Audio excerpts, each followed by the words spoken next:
ancient Greek culture and religion. These myths were not merely tales of gods and heroes, they explained the nature of the world, the origin of humanity, and the unseen forces that shaped existence. Passed down for millennia through the works of poets like Homer and Hesiod, as well as the great tragedians. In this video, we'll explore these myths in depth, from the creation of the cosmos to the birth of mankind, unraveling the myths that shaped the ancient world. The creation of the world. In the beginning, there was only chaos, a vast, formless void. Chaos was neither light nor darkness, neither land nor sea, but a chasm of boundless nothingness, swirling with potential yet lacking order. From chaos emerged the first primordial deities, each embodying a fundamental aspect of existence. Gaia, Earth, emerged, the nurturing mother of all life, forming the solid foundation upon which the world would be built. Tartarus, the endless abyss, was born in the deep recesses beneath Gaia, destined to be a prison for the most fearsome. Eros, the force of love and attraction, came into existence, ensuring the future union of deities and the continuation of creation. Erebus, the personification of deep darkness, and Nyx, the embodiment of night, also emerged, casting shadows over the newborn world.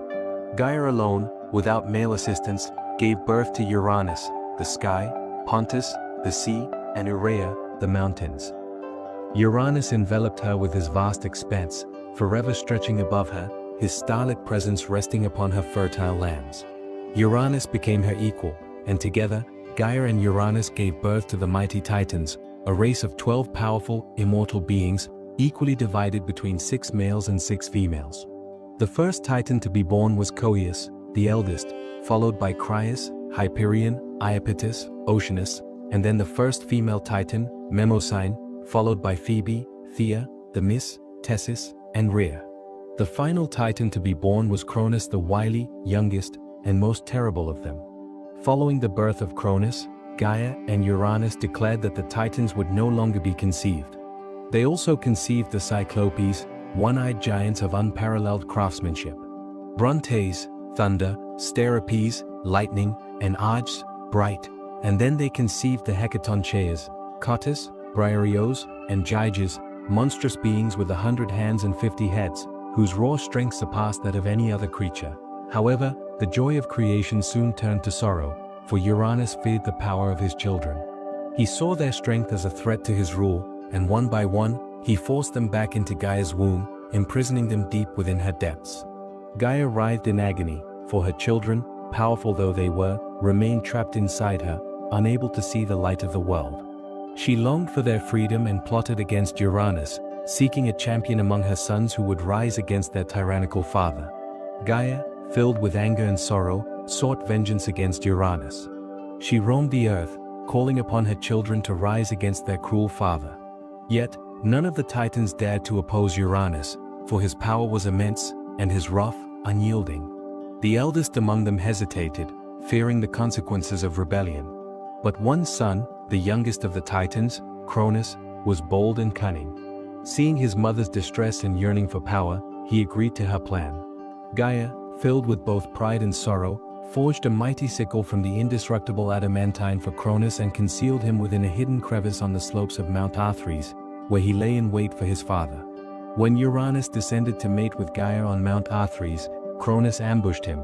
With the adamantine sickle he struck his father ruthlessly, delivering a single, devastating blow. The blade sliced through Uranus, castrating him, severing him from his divine power and leaving him in agony. Uranus cried out as his severed phallus fell into the sea, causing the waters to churn violently in foam with a strange, ethereal light. From this foam, Aphrodite, the goddess of love and beauty, emerged, her presence as captivating and enchanting as the sea from which she was born. As the blood of Uranus spilled upon Gaia, she conceived a new generation of dreadful beings, the Erinyes, vengeful furies driven by an insatiable thirst for vengeance, the Gigantes, monstrous giants of immense strength whose footsteps shook the ground, and the Melee ash tree nymphs. After defeating Uranus, Cronus released the imprisoned Hecatoncheires and Cyclopes by cutting open Gaia's womb. However, instead of freeing them, he swiftly imprisoned them in the dark depths of Tartarus, where they would remain confined. Cronus then banished Uranus, his father, below Tartarus, ensuring his complete isolation. In doing all this, Cronus ascended to the position of ruler of the Titans, seizing control of the cosmos. In his fury, Uranus cursed Cronus, declaring that his children would rise against him, just as he orchestrated against him, his own father. Cronus took his place as ruler of the cosmos and freed his fellow Titans from Gaia's depths. He established a new order, known as the Golden Age, an era of peace and prosperity where the earth flourished without labor and suffering. He took his sister, Rhea, as his queen, and together, they ruled over the heavens, the earth, and the underworld. Nevertheless, the curse of Uranus haunted Cronus relentlessly, an ever-present reminder of his inevitable fate. The cycle of rebellion. Consumed by fear, Cronus vowed to break the cycle. Each time Rhea bore him a child, he seized the newborn and swallowed them whole, imprisoning them within his own body. One by one, Hestia, Demeter, Hera, Hades, and Poseidon were all consumed, their lives confined to the shadowy depths of their father's stomach, never to see the light. Rhea wept bitterly, but Cronus did not care at all. Rhea, heartbroken and desperate, could no longer bear to see her children taken from her. When she became pregnant with her sixth child, Zeus, she sought counsel from Gaia, who guided her to a secret cave on the island of Crete, hidden among the lush forests of Dictys mountains. Guarded by the warriors known as the Curetes, who clashed their weapons together to mask the infant's cries, Rhea gave birth to Zeus in secrecy, far from Cronus's watchful eyes. To deceive her husband, she wrapped a stone in swaddling cloth and presented it to Cronus as their newborn son. Greedy and unsuspecting, Cronus swallowed the stone whole, believing he had once again secured his reign. To protect her newborn from Cronus, Rhea placed Zeus in the care of Themis. Themis, being a Titan too, could not hide the infant god on her own, so she took Zeus to Mount Ida and entrusted him to the gentle nymphs Amalthea, Adrastea the goddess of inevitable fate, and Ida, daughters of Melesius. Zeus was nurtured by the gentle nymphs and his divine caretaker, Amalthea. She fed him with sweet honey and the rich milk of Ex, a mighty she-goat, born of the sun god, Helios. Ex was so terrifying that even the mighty Titans trembled at the mere sight of her. She was so fearsome that the Titans pleaded with Gaia to banish her from sight. Gaia entrusted the she-goat to Amalthea and concealed them within a hidden cave in the island of Crete. Adrastea gifted young Zeus with a marvelous toy ball, well crafted with divine artistry, its enchanting form dazzling with celestial beauty as he played in the depths of a secluded Cretan cave, away from the watchful eyes of his tyrannical father Cronus. As Zeus grew, so too did his power and wisdom. He became very strong and wise, prepared to challenge his father and fulfill the curse of Uranus. Upon reaching adulthood, an oracle advised Zeus to wield the skin of Ex, the mighty she-goat, as a formidable weapon in his impending battle against the Titans, due to its terrifying nature. Zeus followed the oracle instructions and acquired the sacred hide of Ex, which he forged into the Aegis, a divine shield of unmatched might, embodying his dominion. Having been raised among the nymphs, Zeus was irresistibly drawn to Metis, a wise and beautiful, and Oceanid, a daughter of Oceanus. She became his trusted ally and devised a clever plan to aid Zeus in his mission. Metis instructed Zeus to disguise himself as a mere servant, and under her guidance, Zeus infiltrated the halls of Cronus, disguised as a humble cupbearer, waiting for the perfect moment to strike. When the moment arrived, Metis handed Zeus a cup of dark wine she secretly mixed with biting mustard, a powerful potion designed to shatter Cronus's hold and free the children imprisoned inside him. Unaware of the deception, Cronus downed it in one gulp. But the moment thus erupted within him. His Titan gut twisted and wrenched in agony. The pain was unbearable, he roared in torment, and in that instant, his long-lost children burst forth. Hestia, Demeter, Hera, Hades, and Poseidon emerged, fully grown and ready for payback. The Titanomachy. War between the Titans and the gods. With his siblings at his side, Zeus declared war on the ruling Titans, initiating the great conflict known as the Titanomachy. The Titans, led by Cronus, took their stand on Mount Arthries, while Zeus and his siblings, known as the Olympians, established their stronghold on Mount Olympus. Among the Titans, Atlas and his brother Menoetius, sons of Iapetus and Clymene, stood as fierce adversaries. Atlas emerged as Cronus' most formidable lieutenant, his second in command, leading the charge against the Olympians. However, not all Titans sided with their kin. Themis, the wise and ancient Titan, along with her son Prometheus, foresaw the fall of the old order and allied with Zeus. For For 10 relentless years, the war raged, shaking the very foundations of the cosmos. Both sides fought with unmatched ferocity, yet neither side was willing to yield, and for a time, the struggle remained at a standstill with no clear victor emerging. Seeing the battle locked in a stalemate, Gaia urged Zeus to free the Cyclopes and Hecatoncheias, assuring him that their strength would turn the tide in favor of the Olympians. Without hesitation, Zeus plunged God. With the help of Styx, the underworld goddess, Zeus killed the beast and shattered the prison's gates, setting the Cyclopes and the Hecatoncheias free. After centuries in chains, their strength had faded. To revive them, Zeus offered them nectar and ambrosia, the divine food of the gods. As they drank, their power surged back, their spirits rekindled, and with renewed might, they swore their allegiance to Zeus. To repay Zeus for their freedom, the Cyclopes, masters of divine craftsmanship, forged powerful weapons for the Olympians. They gifted Zeus the mighty thunderbolt, a weapon of pure celestial wrath. Poseidon received the mighty trident, a weapon that gave him supreme command over the seas. And for Hades, they crafted the helm of darkness, granting him the power to vanish from sight. Armed with these weapons of divine might, the Olympians prepared for their final assault. The tide of war shifted with the entrance of the Hecatoncheias, Briareus, Cottus, and Gyges, each possessing 100 arms and unparalleled strength. Their sheer might overwhelmed the Titans. They attacked the Titans with barrages of boulders as large as mountains, while Poseidon struck with his trident, shattering the earth beneath their foes.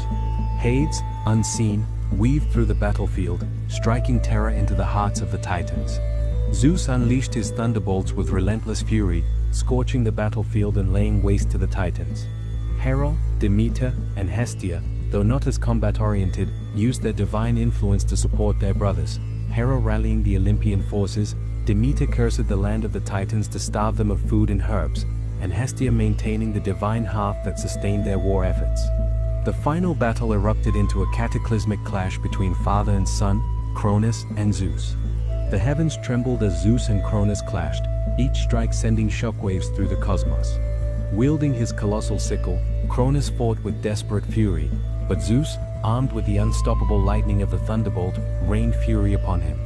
The sky blazed with fury as Zeus struck his father down, shattering Cronus's weapon and casting him into the abyss of Tartarus. With their leader defeated, the remaining Titans fell one by one. The Olympians pursued them to the very edges of the cosmos, and in the aftermath of the war, Zeus decreed their punishments. Most of the Titans, including Cronus, were cast into Tartarus, bound by adamantine chains, to languish in eternal darkness under the watch of the Hecatoncheias. Some, such as Oceanus, who had refrained from the conflict, were spared, while Atlas, for his role in leading the Titan armies, was condemned to carry the weight of the heavens upon his shoulders for all eternity.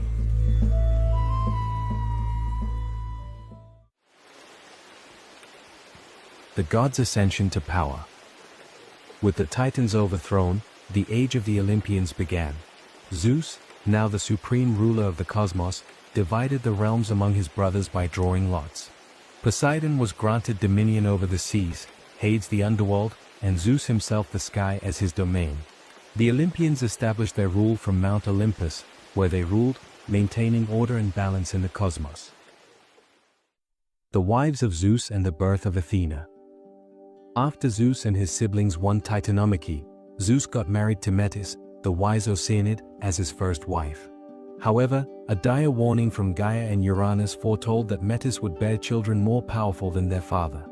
Fearing that Metis's child would one day overthrow him, Zeus devised a cunning trick.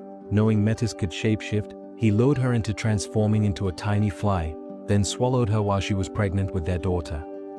Metis, with her boundless wisdom, endured within Zeus's mind, forever guiding him. There she gave birth to Athena and, in preparation for her daughter's emergence, crafted robes, armor, a shield, and a spear. As Athena matured, she clashed her spear against her shield, sending thunderous echoes through Zeus's head, causing him unbearable pain. Unable to endure it any longer, Zeus called upon Hephaestus, his son by Hera, to split his skull open and release whatever was trapped inside. Upon the river Triton's banks, Hephaestus brought down his blade, and at once, a brilliant light burst forth. From within, Athena emerged, fully grown, adorned in the armor her mother had crafted. With wisdom in her soul and war in her heart, she was soon named goddess of wisdom, strategy, and crafts. After Zeus swallowed Metis, he soon took Themis as his consort. Themis was not just a wife, she was Zeus's advisor, helping him establish order in the world after the chaos of the Titanomachy. From their union, he fathered the Hori, or Hours, the goddesses of the seasons, and the Moirai, the Fates, who spun, measured, and cut the threads of life, determining the destiny of gods and mortals alike. But Themis was a titan of divine foresight, knew her time beside Zeus was not eternal. Zeus was destined to marry another. And so, she stepped aside, making way for the one who would become the queen of Olympus. Though Themis had been a wise and dutiful consort, it was Hera who was meant to be Zeus's queen. But winning her was no easy feat. Unlike his previous wives, Hera resisted Zeus' advances. She had no intention of being just another conquest in his long list of lovers. So, Zeus devised a cunning trick. He transformed into a cold, shivering cuckoo and landed near Hera. Overcome with pity, she took the tiny bird into her arms. The moment she did, Zeus revealed his true form and declared his love. Tricked and trapped, Hera had no choice but to marry him. Their wedding was a grand celebration on Mount Olympus, attended by all the gods. The Hesperides, the nymphs of the evening, presented Hera with a golden apple tree, which would later become the legendary garden of the Hesperides. But this union was far from peaceful. Though they ruled Olympus together, Zeus was notorious for his many affairs, and Hera, fiercely protective of her role as queen, did not take his betrayals lightly. She sought vengeance on his lovers and illegitimate children, making her one of the most vengeful goddesses in mythology. Despite their tumultuous relationship, Zeus and Hera had several children. Ars, the god of war, often despised by both gods and mortals for his bloodthirsty nature. Hebe, the goddess of youth. Eileithyia, the goddess of childbirth, and Hephaestus, the god of fire, blacksmithing, and craftsmanship. Displeased by his appearance, Hera cast him from Olympus. The creation of animals and humans. With the Titans gone and the Olympians reigning supreme, the world felt vast and empty. No life, no subjects or worshippers to sing their praises. To fill this void, Zeus turned to Prometheus, the clever Titan, and his brother Epimetheus, entrusting them with the task of shaping life on Earth. Epimetheus, whose name means afterthought, eagerly took the lead. He sculpted the animals first, shaping swift deer, soaring eagles, mighty lions, and slithering serpents. To each, he granted a special gift: wings to the birds, fangs to the wolves, thick hides to the bears, and venom to the serpents. Every creature received something to help them survive. But by the time he turned to humans, he had nothing left to give. No claws, no fur, no sharp teeth. Humans were left weak, vulnerable, and defenseless against the harsh world. Seeing this, Prometheus, whose name means forethought, stepped in. He shaped humans with greater care. He molded humans in the image of the gods, upright and noble, capable of reason and thought. Athena, the goddess of wisdom, admired his craftsmanship and breathed life into them, giving them intelligence and skill. However, humans were fragile and vulnerable, left to struggle in a world that was cold, dark, and merciless. After the creation of mankind, the mortals and immortals gathered at Mecone to determine their sacred sacrifices. Prometheus, the clever Titan, devised a trick to tip the scales in humanity's favor. He presented the Olympian with two offerings. One was a pile of rich, succulent meat hidden inside a rough, unappealing ox's stomach. The other was a heap of useless bones, carefully wrapped in glistening fat to make it look like a worthy prize. Zeus, drawn to the shining fat, chose the bones, unknowingly sealing the fate of all future sacrifices. Humans would keep the best portions of meat for themselves and offer only bones and fat to the gods. When Zeus realized he had been deceived, enraged, and as punishment, he withheld fire from humans, leaving them to shiver in the cold, powerless, and exposed to the elements. Prometheus and the gift of fire. Prometheus could not watch his creation suffer in the cold darkness. So, he devised a daring plan to steal fire from the gods. Under the cover of night, he ascended Mount Olympus and stole fire from Hephaestus's forge. He concealed the burning ember within a hollow fennel stalk and descended to the mortal world. With fire in their hands, mankind was transformed. They could forge weapons, cook food, build homes, and light the darkness. Fire was more than survival, it was knowledge, power, and independence from the gods. And so, the age of mankind began, not as mere subjects of the gods, but as beings who dared to challenge them. When Zeus discovered Prometheus's defiance, he was enraged. As punishment, he ordered Hephaestus to chain Prometheus to the peak of Mount Caucasus, where a mighty eagle, Zeus's sacred bird, would descend each day to tear out his liver. By night, it would grow back, ensuring his torment would never end.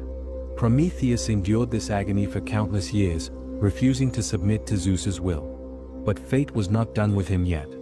During the Age of Heroes, the great hero Heracles, as one of his 12 labors, ventured to the Caucasus, where he slew the eagle with a well-aimed arrow and shattered Prometheus's chains. Though freed, the Titans' destiny remained forever entwined with mankind, their fire, their defiance, and their unbreakable spirit. Pandora and the origin of suffering. Infuriated by humanity's newfound power, Zeus devised another punishment. Since Prometheus gave them fire, he gave them something far worse, suffering. He ordered Hephaestus to sculpt the first woman from clay, shaping her with divine beauty. The gods each bestowed gifts upon her. Athena granted wisdom and skill, Aphrodite gave her irresistible charm, and Hermes instilled within her a dangerous curiosity. They named her Pandora, the all-gifted. Zeus offered Pandora as a bride to Epimetheus, Prometheus's unwary brother. Though Prometheus warned him never to accept gifts from the gods, Epimetheus was captivated by Pandora's beauty and took her into his home. But Pandora did not come alone. The gods also gave Epimetheus a mysterious jar, later mistranslated as a box, sealed tightly and never to be opened. However, curiosity burned within Pandora, a trait Hermes had intentionally placed in her heart. She could not stop thinking about what lay inside the mysterious jar. One day, she could no longer resist the urge. With trembling hands, Pandora lifted the lid of the jar, unleashing all the evil spirits of suffering contained within. From it burst forth pain, disease, sorrow, envy, and death, spirits that flooded the world with agony, afflicting humanity for eternity. Terrified, Pandora slammed the lid shut, but it was too late. Only one spirit remained trapped inside, Elpis, the spirit of hope. Though Zeus had cursed humanity with suffering, hope endured. A small yet powerful force that allowed humanity to endure even the harshest trials. The contest between Athena and Poseidon. In the early days of Olympian rule, human civilization flourished. Grand cities were built, and mortals thrived under the watchful eyes of the gods. The gods took an active interest in the mortal realm. Many sought to extend their influence, eager to claim dominion over these thriving settlements. A newly founded city in the heart of Attica became the stage for a fierce contest between Athena, the wise and strategic goddess of war, and Poseidon, the mighty ruler of the seas. Both deities desired the city as their own, so they brought their dispute before the gods.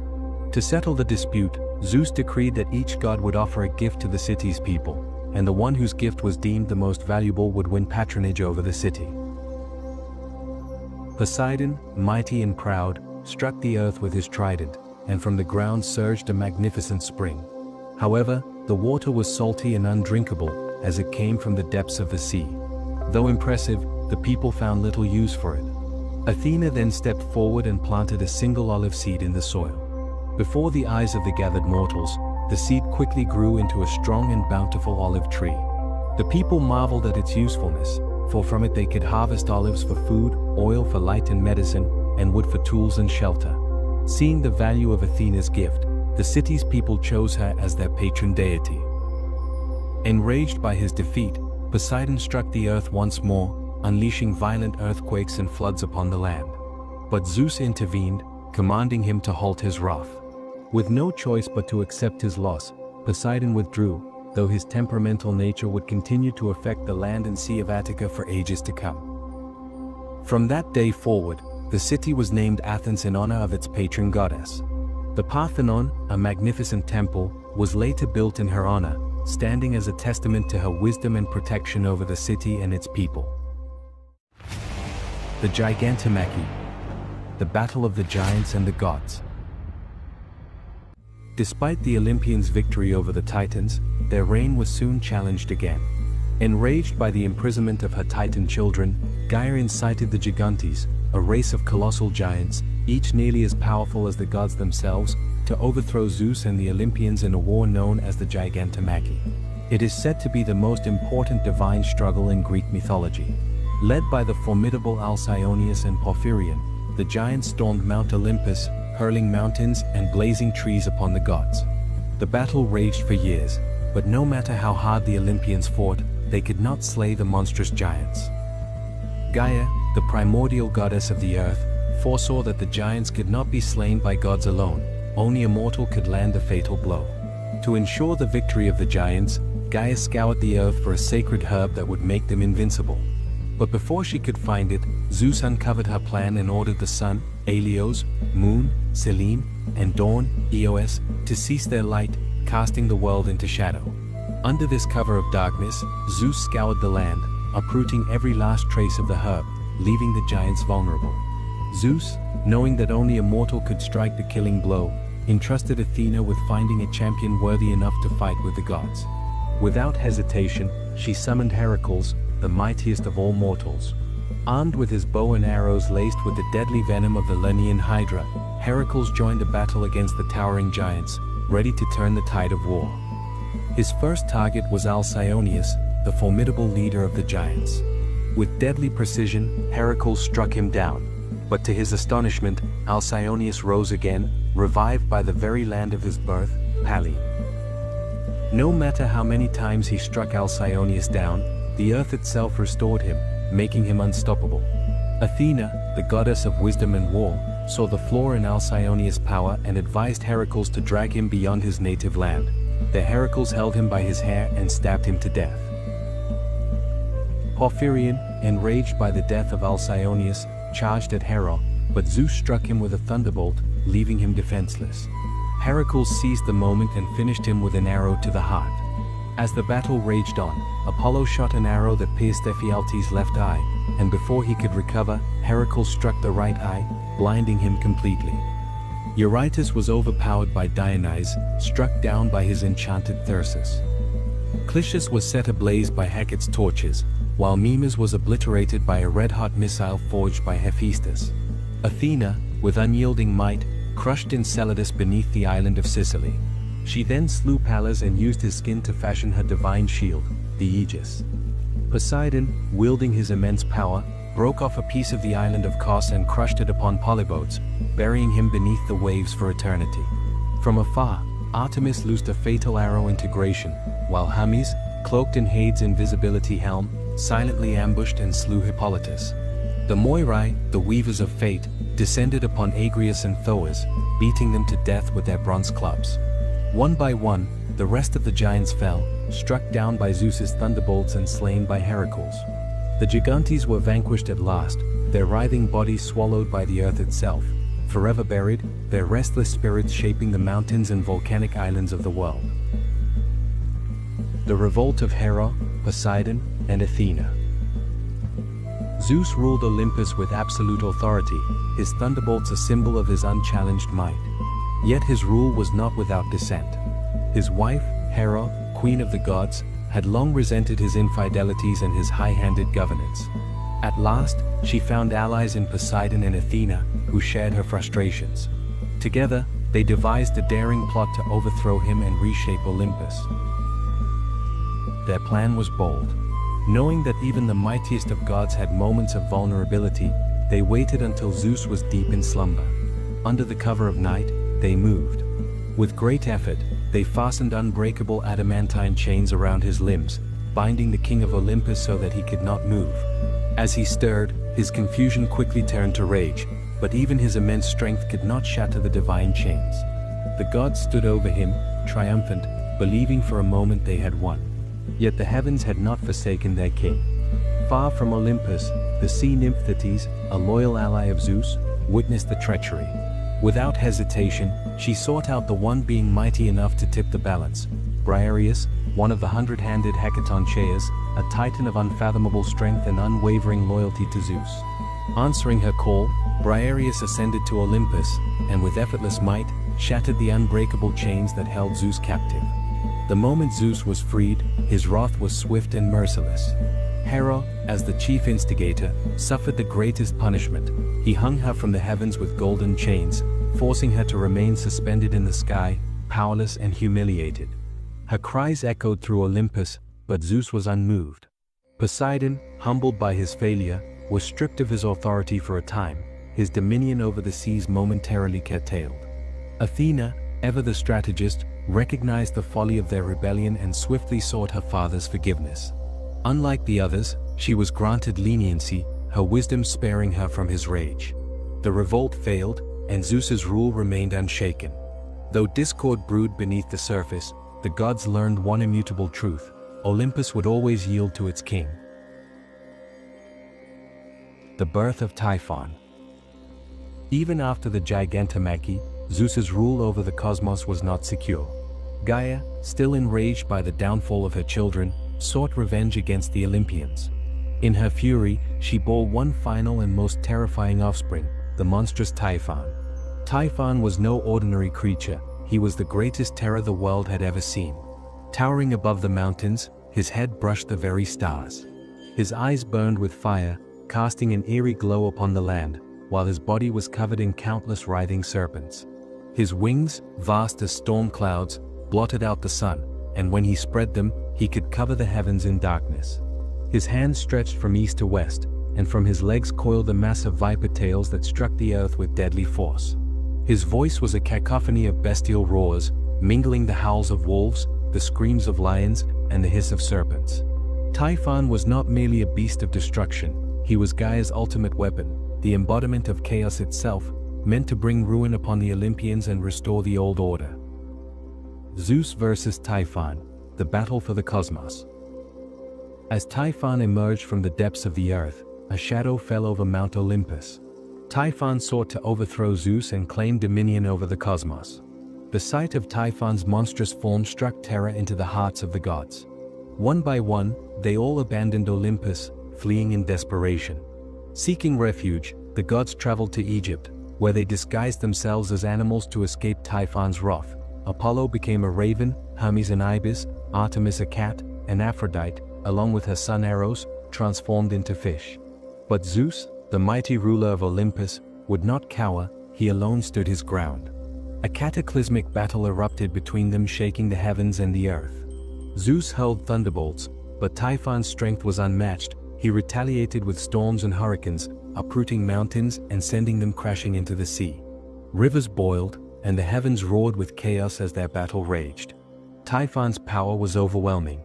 With his massive hands, he overpowered Zeus and severed his sinews from his limbs, rendering him powerless. Typhon imprisoned Zeus within a cavern in distant Cilicia, deep within the earth. The world stood on the brink of ruin, the Olympians scattered, and all seemed lost. But Hermes, the swift messenger god, along with the healer Pan, stealthily infiltrated Typhon's lair and freed Zeus from his captivity. They retrieved his stolen sinews and restored his strength. Rejuvenated and enraged, Zeus took to the skies, summoning the full force of his divine might. The heavens roared as Zeus pursued Typhon across the earth. The battle raged across vast lands, from the mountains of Thrace to the plains of Anatolia. Typhon, wounded but relentless, fled towards the western edge of the world. Yet, Zeus's fury could not be quelled. With a final strike, he unleashed the full fury of his lightning bolts, scorching Typhon beyond recognition. Typhon was defeated and cast beneath Mount Etna, the towering volcano in Sicily. There, he was sealed beneath the mountain, his fiery breath escaping through the volcano's peak, causing the eruptions and tremors that shake the land to this day. Though buried, Typhon's wrath was never truly extinguished. His rage continues to rumble beneath the earth, a reminder of the great battle between chaos and order. The expansion of Olympus's power. The battle between Zeus and Typhon marked the final challenge to the reign of the Olympians. With Typhon's defeat, Zeus secured his position as the unchallenged ruler of the cosmos. The gods returned to Olympus, order was restored, and the heavens, earth, and underworld remained divided among the great gods. To this day, the eruptions of Mount Etna serve as a testament to the unrelenting fury of Typhon, the greatest threat Olympus ever faced. The war between gods and monsters had ended, but the scars it left upon the world remained, etched into the very land itself. Having overcome the challenges to his rule, Zeus solidified his dominion. He reigned supreme over heaven and earth, his rule challenged but never broken, his power unmatched in the cosmos. The Olympians expanded their influence across the world, interacting with mortals and shaping their destinies. The gods and goddesses established their temples and cults, receiving offerings and devotion from mankind. Greek mythology has stood the test of time, shaping modern literature, film, and art for generations. Its timeless tales of power, betrayal, love, and fate offer profound insights into human nature and the ancient world. As long as these tales are passed down, the gods and heroes of old will remain immortal in the minds of those who tell their stories. Let me know your opinion in the comments section, and if you enjoyed this video, be sure to like, subscribe, and hit the notification bell so you don't miss any more legendary tales from history and mythology. Thanks for watching, and until next time, keep exploring the myths that shape our world.